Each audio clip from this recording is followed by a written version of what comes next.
We are born free, and we will die free. The time in between, though, that's complicated. In that time, governments, institutions, and our egos will limit our ability to find true freedom in this life. These are real stories of real people overcoming the odds, persevering in justice, and unlocking their potential. Welcome to Finding Freedom. Here's your host, John Oderman.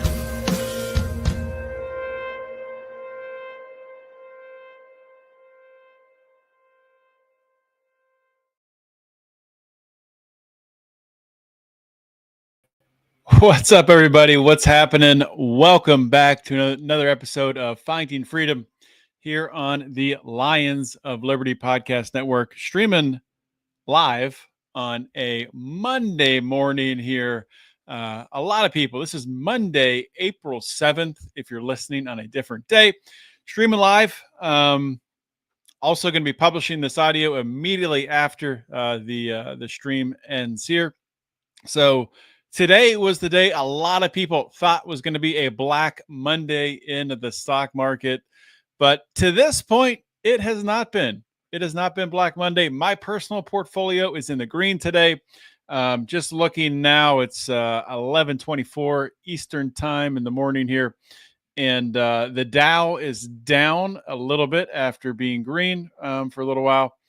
But yeah, so not, at least this point, nearly as bad as people thought it was going to be today. Of course, the market down towards the end of last week, lost a large chunk, and then the foreign markets were down 9 and 10% on their Monday trading. But looks like things have kind of leveled out here. So we'll get into talking about the tariffs. It's been a little while since I've done a solo episode. I had an interview that we had to cancel last week because I didn't have power on Friday when I was going to record the interview, which was a whole fiasco. I talked about it a little bit on Memors if you were able to tune in. But I'll get into this show. I don't have a ton today, but I just want to weigh in on a couple areas which I think people are missing, especially libertarians and conservatives to some extent, are missing out on really some messaging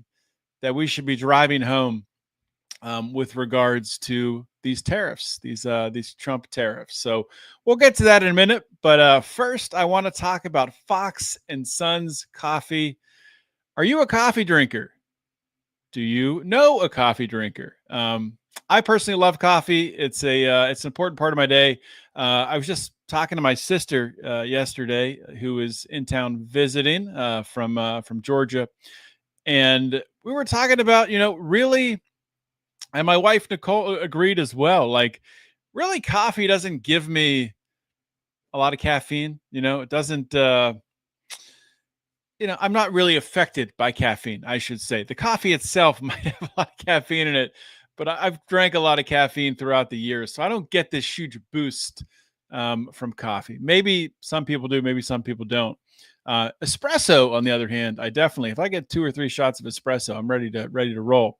But what I love about coffee is the ritual of it. I love grinding the fresh coffee beans that I get from Fox and Sons Coffee. I love brewing it in my French press and that smell of freshly brewed coffee. I love pouring, pushing down the French press and pouring that fresh cup of piping hot coffee. I love everything about the experience, and I love the taste of it. Most mornings now, I was a black coffee guy for a long, long time. Lately, I do add some cream. Occasionally, every once in a while, I'll add a little bit of sugar in too. Sometimes I'll add my protein right into the coffee as well. Normally, if I'm in a rush or something, like on Sundays before church, we'll do that.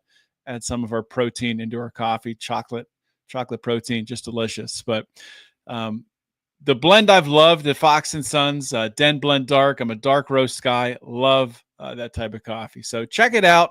You can get 15% off an order of $40 or more using promo code John at checkout. And that's at FoxN, the letter N, sons.com, all one word. Put in your browser. It'll pop right up. All right, so let's get into talking about tariffs, about tariff tantrums. People going crazy everywhere I look, on the left, on the right, the libertarians, the even Trumpers, even MAGA, and of course the left is losing their mind over these tariffs. And I think that people are really missing the boat for a large part on the tariffs. And I'm going to read a tweet in a little bit from a friend of the show, Brian Nichols, who I know has a very popular podcast, The Brian Nichols Show. I'll read his tweet in a minute here, but I mean, just to riff about tariffs a little bit here. Like, I'm not a pro-tax guy. I don't like taxes. I don't like paying taxes. I think taxes destroy value. I think taxes, have a lot of opportunity cost obviously attached to them. They manipulate markets, and yeah, there's really not a tax out there, which I think is a good tax. So with that said, like, I'm not in favor of tariffs, but I'm not like, it seems it's the message I'm getting from a lot of libertarians and conservatives, intentionally or not, but the perception that's coming across is that tariffs are worse than corporate taxes or the income tax. And I think that's flatly wrong. I think corporate taxes and income taxes are worse, maybe far worse in some cases, than tariffs. Income taxes being a direct tax on your labor, having a direct impact on how you work, maybe who you decide to work for, the job you're going to do, maybe how many hours you work, lots, and just confiscating your wealth from your labor, 30-40% of your wealth gone. What would you do with that money? How would you spend it? How would you invest it? How would you save it? Would you work at that same job for 30 years, or would you work a shorter amount of time and maybe create a business and do that? I mean, the market could be completely different if we didn't have an income tax. But I don't hear, other than people on the hardcore right, I don't hear hardly anyone complaining about the income tax. I hear more people talking about how they're looking forward to getting their refund. They can't wait to get their refund from Uncle Sam. Oh, I hope it's not delayed because Trump has gotten rid of some IRS agents. I hope my refund is not delayed because Trump has gotten rid and fired and laid off some IRS agents. Who cares? Who cares? I mean, the Biden administration brought in like 80,000 or 120,000? I don't know. The numbers were insane. The number of IRS agents that were brought on. So just 3 or 4 years ago, we had orders of magnitude less IRS agents. They were able to get the taxes done in time, the refunds out in time. But now all of a sudden, because some have been let go, some of these thousands, now the IRS can't function. And now the precious refunds are going to be delayed. Oh, my precious refund. It's not a refund. It's not a refund. It's your money that they held on to, interest free. And they've, I talked to my daughter about this when I explain taxes, and she understands it, that they take the money out of your paycheck. It's called withholding. You work your job, you get paid $10 an hour, you work 10 hours a week, you have $100, whatever. Just to keep it simple, they take a percentage of that. Say they take 25% of it. So you have $75, and that 25%, that $25 is withheld by the government. And people don't complain about this. Now, if things were changed up, and if W-2 employees had to do what like a 1099 or a business owner has to do, where your taxes are not taken out, and either you pay quarterly as you go, or in April, or if you delay like I do until September, you pay your full tax burden then. It comes out of your pocket. There's no refund. You pay it. You pay whatever the taxes you owe, all of it right then. And if people had to do that, if every W-2 employee had to do that, rather than it being taken out gradually paycheck by paycheck by paycheck over the course of a year, and then, a little bit is gifted back to you as a refund, people would be up in arms, man. Like the tariff tantrums that I've seen would be nothing compared to the income tax tantrums. So that's the income tax, right? I mean, probably people who listen to and watch this show probably on the same page as me on that. Maybe there's some who aren't. Maybe you're like, oh, I never thought about it that way. But I'm sure you know people. I'm sure you know people who haven't thought about it that way, or maybe they haven't vocalized it. So send this show to them. Say, hey, income tax is terrible. Maybe you should start talking about it. Maybe you should think about it. But what people talk about even less than the income tax being terrible is taxes on corporations. I mean, there's a lot of bad corporations out there. I think corporate America in general, especially when the DEI woke crap came through, which was filtered through from academia. I think that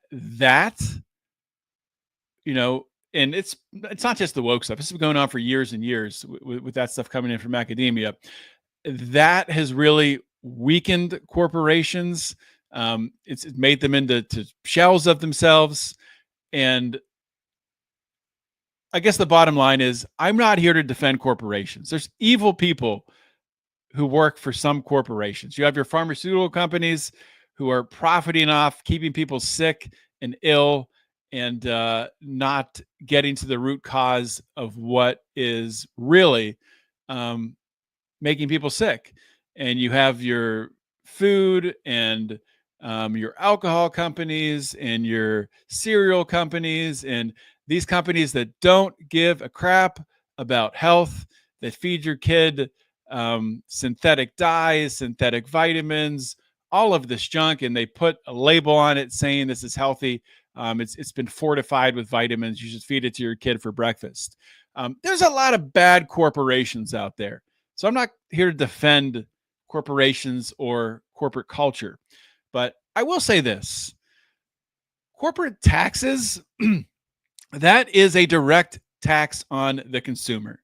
That is directly passed on to the consumer. Corporations don't have like a magic bucket of money that they're hiding in their bank vaults where they go in. Oh, the politicians are going to raise taxes on us. Now we have to dig into our magic little slush fund that we have here that we've been hiding, just gifting out in bonuses. No, I mean, yes, corporations, sure, they overpay their executives. They give out these ridiculous bonuses, not defending any of that. But what they end up doing when taxes are raised on them is it goes right to the consumer. That's who pays for it.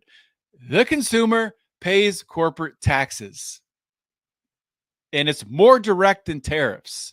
I think tariffs from a choice standpoint, and I forget the guy who commented on one of my Twitter posts recently with this, but I agree with him. He said something to the effect of, I like tariffs better than corporate taxes or the income tax or really any other form of taxation because there's more choice in it, right?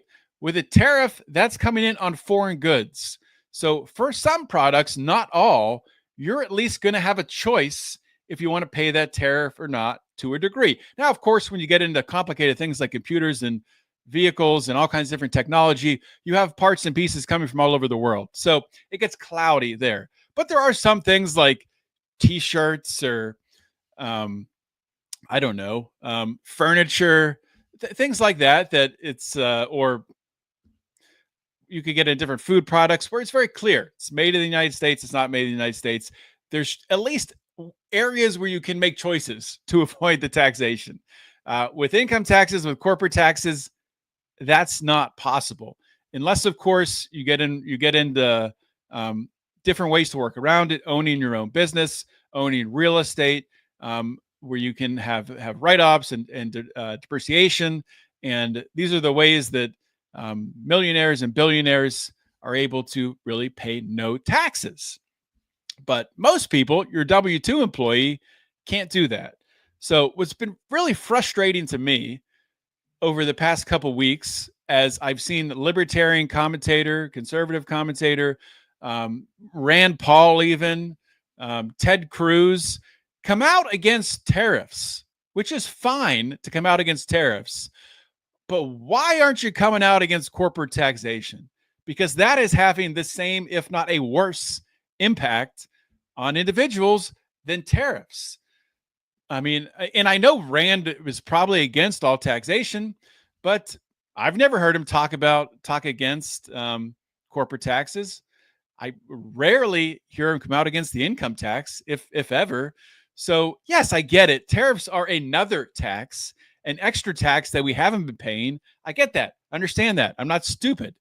But at the same time, this point in time where everyone is starting to understand, oh, wait a minute, tariffs are taxes, and taxes are affecting the cost of the goods that I'm using and are impeding my ability to build wealth. You'll think maybe some of these politicians who are so-called conservatives or libertarians should think, oh, wait a minute, this would be a good opportunity for me to talk about how all taxation is doing that. Yeah, you think so? I think it would be. So it's just frustrating that so many people are totally missing the boat on a golden opportunity to educate the masses about the damages of taxation, because they've gotten all tied up in the personality of Trump and how Trump is using the tariffs in a reciprocal manner to target, other countries. It's being advertised as, Trump being reciprocal against tariffs that other countries are putting on the United States, when in reality it's not that, when in reality it's trade ratios that they're using. And they get tied up in all of that, which is really all just messaging, rather than, hey, let's talk about really what's impacting people in their pocketbook, in their wallet, in their ability to feed their family. And that's that taxes are stealing from you.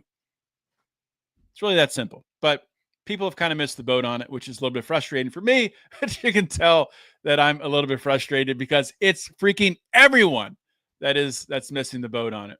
So overall, when it comes to the tariffs and the stock market, I think the play that Trump has made, this is something that he told us he was going to do.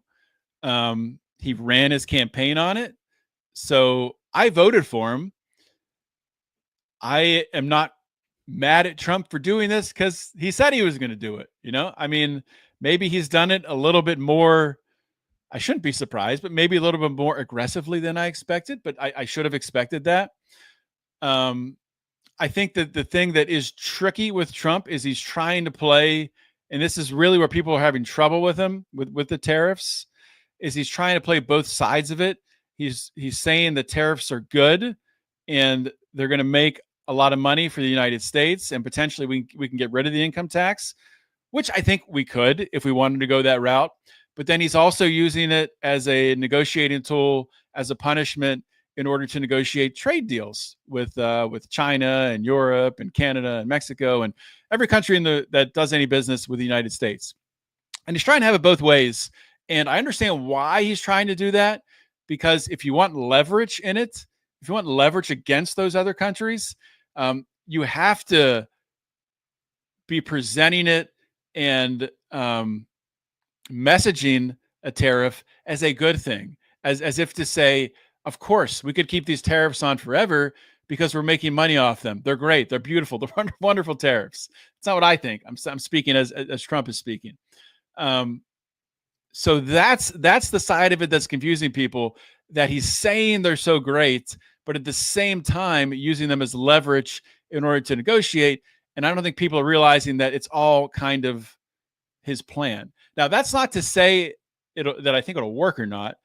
I think to a degree it already is working, as it's bringing people to the table, as you're seeing here on Monday, April 7th. To this point, it appears that he has gotten some leverage from them. It appears that these other countries' leaders are coming to the table to negotiate.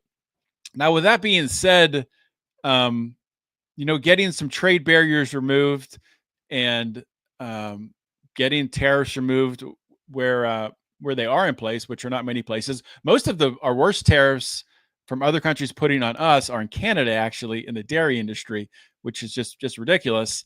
But that's really a podcast for another day. But when it comes down to it, do I think this will work? I think to a degree it can work. I think Trump probably will get some better trade deals. Will manufacturing come flooding back in the United States? Probably not, to a large degree. And for it to happen in the next 4 years, I don't think it really is possible. Just because the infrastructure that would need to be built up in order to have that manufacturing here. And, friend of the show, Liberty Lockdown, great podcast as well. He pointed out on Twitter a couple of days ago, in a negative light, at least that's how I interpreted it. Maybe I interpreted it wrong. In a negative light, that, hey, if all of these manufacturing jobs do come back here, we don't have the people to work them. So what's going to end up happening is, robots and automation will take over all this manufacturing, which he framed that in a negative light, I believe. At least that's what I interpreted. I don't think that's a negative at all. I think that's a great thing. If we can bring as much manufacturing back here as possible, automate it, use robots to do it, use people to manage it, it's going to drive down the cost of these goods for us, and it's all localized. We have it under control. And, that's really, if that does end up happening, it's not going to happen in the next 4 years. This is more like 8, 12 years down the road. But the problem with a timeline that long, you're spanning multiple presidencies. That could be, 2 different parties going back and forth. So three different parties, 3 different presidents. And it's hard to build any momentum to actually do something like that. So that's where I think the real hurdle is. I think Trump could get something started, but he's really agitating so many people. And that's going to lead into my next topic here with these leftist protests that have been happening. He's agitating so many people that I think it's going to be hard for the Republicans to win in the midterms. And I think it could be hard for a J.D. Vance or a Marco Rubio, hopefully not Marco Rubio, or someone like that to win in 2028. But definitely people are upset with Trump on the left for sure. And I know personally people on the right that are mad that their 401ks are down. Of course, people on the left are screeching and screaming about it. But as long as you don't sell right now at the bottom like an idiot, you're probably going to be fine. If anything, if you have some dry powder, you should be buying right now. Not financial advice. Go talk to your certified professional financial advisor, or you listen to your favorite podcast for financial advice other than this one. Just don't blame me. Blame somebody else. But with these protests, and they called them the hands-off protest. Hands off. And what they're saying there is, hands off my Social Security. Hands off the illegal immigrants. Hands off my Medicare and Medicaid benefits. Hands off my government job. Hands off the foreign goods coming in. So stop it with the tariffs. So that was the hands-off protests. And there were apparently 1,200 different locations across 50 states that had these protests.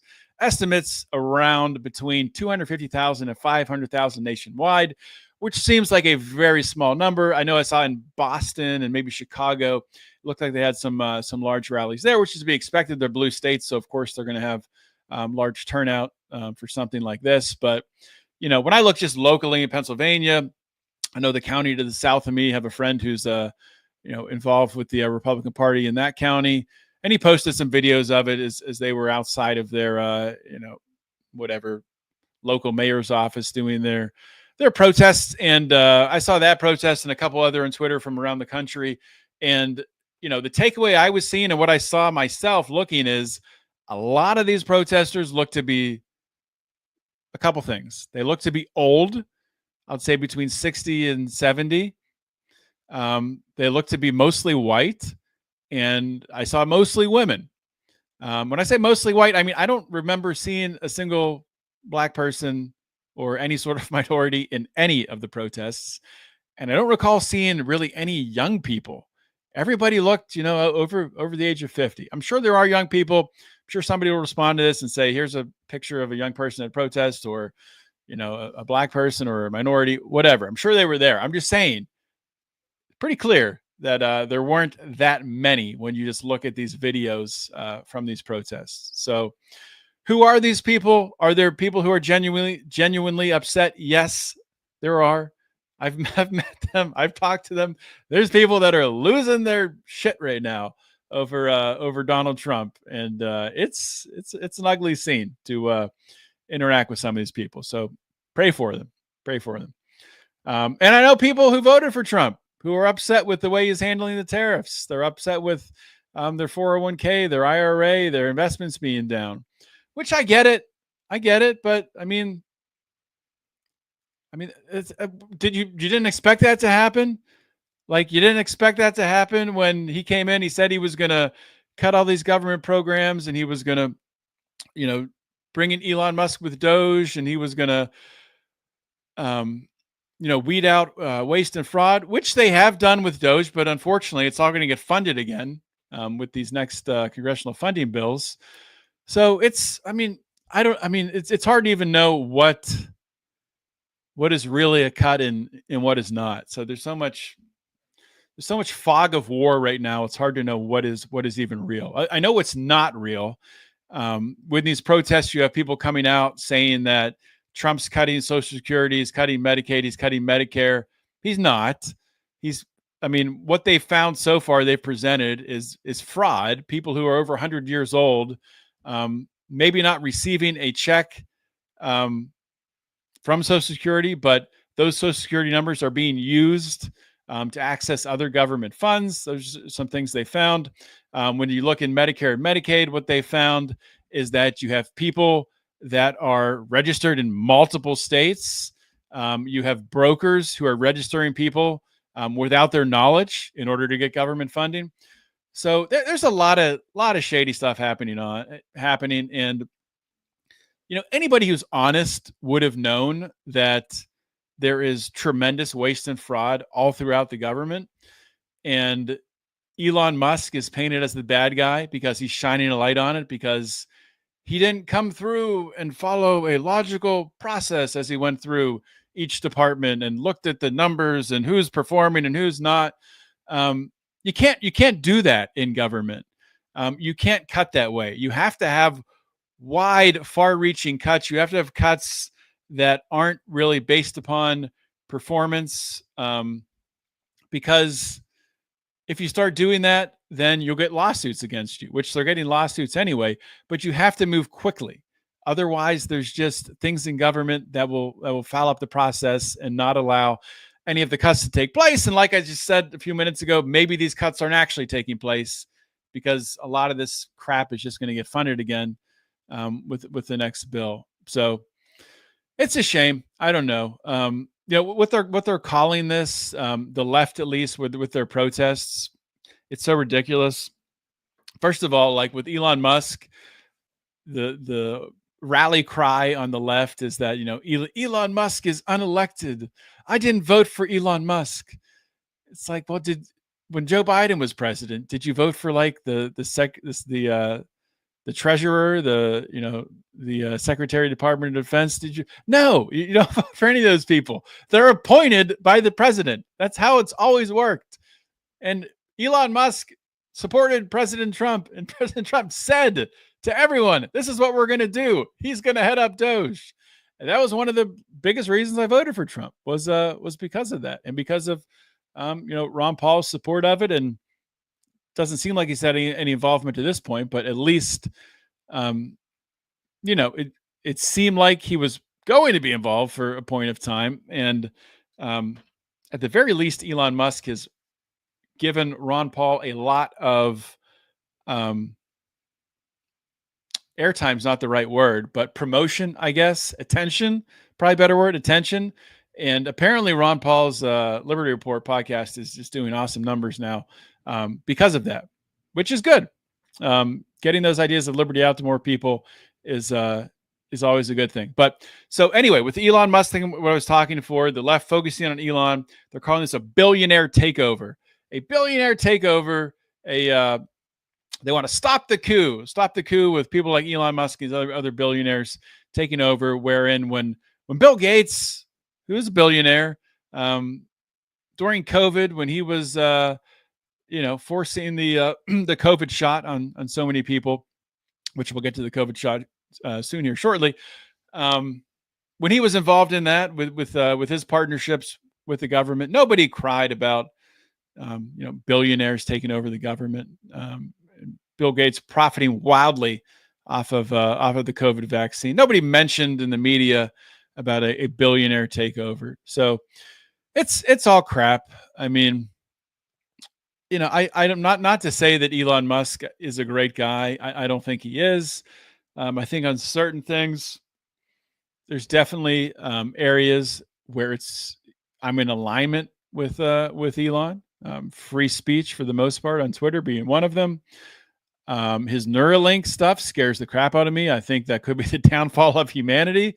So keep your eye on that. But yeah, I mean, I'm not like all in team Elon, but bringing in a guy like Elon who has the skill set to lead a group of 18-year-old hackers to go in and be able to determine through different algorithms to figure out how the government is channeling money and laundering money from one organization to another, to nonprofit, to individuals, where it's hard to even track where it's even going. Yeah, Elon was the only person, not the only person, but one of the only people with, with the power, with the visibility to get that role at Doge, to bring the right people in to identify that fraud and waste. So I definitely support him and supported him and still support him going forward in that. Not sure how much longer Doge will be operating for. Unfortunately, though, it looks like it's going to wind down in the next month or so, from what I'm hearing. But to get back to COVID, so a couple of things I want to talk about with regards to COVID. So first, there's a study that came out of Japan recently, April 3rd. This came out a few days ago.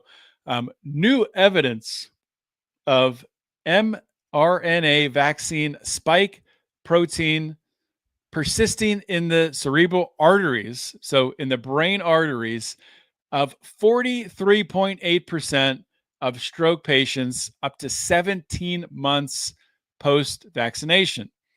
Now, they've done studies and they've looked at the DNA, the RNA coding. It's called in situ hybridization, where they've been able to confirm that what they're looking at is in fact mRNA spike protein in these patients, and not virus-induced spike protein. So the other notable thing, which is crazy, every single one of these cases was in a female patient, which is wild. I'm not sure what that means. But yeah, so this is not good for the vaccinated.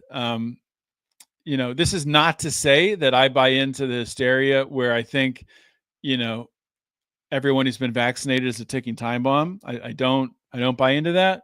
I think I buy more into the theory that there were certain batches, that were bad, that unfortunately some people got. And I think that's probably what's leading to some of these sticking around. It's just like, the process with this rollout was so incredibly rushed. And this happened under Donald Trump. I realize that before someone says it. And Trump still owns the vaccine. And occasionally he'll still bring it up and get booed when he speaks in front of his supporters, which is great. But that's the unfortunate part. At least right now, the next 4 years, we're not going to get any, serious inquiries, or we're not going to get, trials putting Anthony Fauci or anyone else like that on trial, because it's Trump's vaccine. It's Operation Warp Speed. He's not going to do anything like that, which could give a perception that it weakens his image, which is a shame. It's a very detrimental part of Trump's personality, that he can't admit, I made a mistake, I was pressured into this by, or I was lied to, or whatever, whatever actually happened. But Trump can't admit that. So for that reason, we're kind of stuck in this position where we're not going to get, a full stop of and a rollback and a recall of these vaccines. And Ian Carroll, who of course, you follow him on Twitter, he's the conspiracy guy that digs into all of these different conspiracies, Jeffrey Epstein and everything else, does some good work. But Ian Carroll was talking recently about RFK, and I think Candace Owens. He might have been talking about it on Candace Owens' show, and he was saying how because RFK is being blackmailed and he's compromised, that's why he's not going after the COVID-19 shots. After the COVID jab, to expose all the nefarious things that have been happening, and saying that's the reason why, he wrote the book and he did all this speaking out against it. And now that he's in the position, the reason why he's not doing it is because he's blackmailed. I just don't buy that. I don't buy that at all. I think the reason he's not doing it is because for him to get that position, he had to promise Trump he wasn't going to do it because this is Trump's vaccine. And, people like Ian Carroll and Candace Owens, they'll get clicks and they can talk about conspiracies and put their documents up and point to them and say, well, this person, and they're linked together. So that's why RFK is blackmailed and not pursuing the COVID vaccine. No, I really don't think so. I think it's as simple as Donald Trump told him, you're not touching this. And he's not. And that's a shame. That's a bad thing. I've been very outspoken against the COVID jab, and I don't think anybody should be getting it right now, and I don't think anybody should have got it when they did. I give tremendous credit to those like myself who were able to withstand the incredible amount of propaganda that came out telling people to get this jab when it did.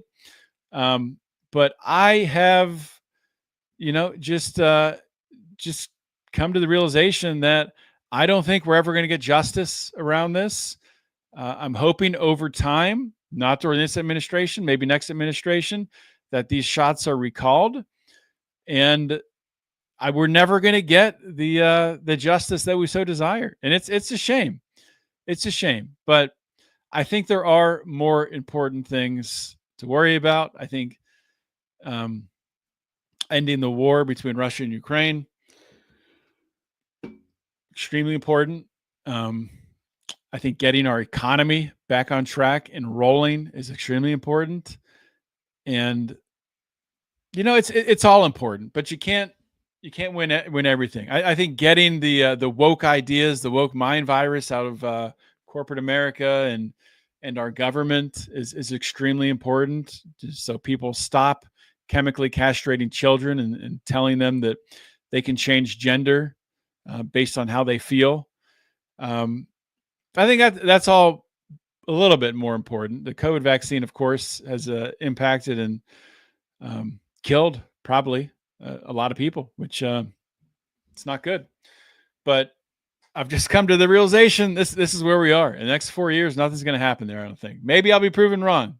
Hopefully I am. But I just don't think we're going to have any positive outcomes on that front anytime soon.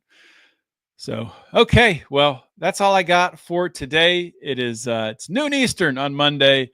I'll try to get this out on audio very quickly. Want to thank you all for listening to my ranting and raving today. As Brian and I talked about last week, we're excited to have Lou Perez joining the Lions of Liberty. We're excited. We're going to be rolling out a new show with Lou that's going to be really, really good. I think you guys are going to like it.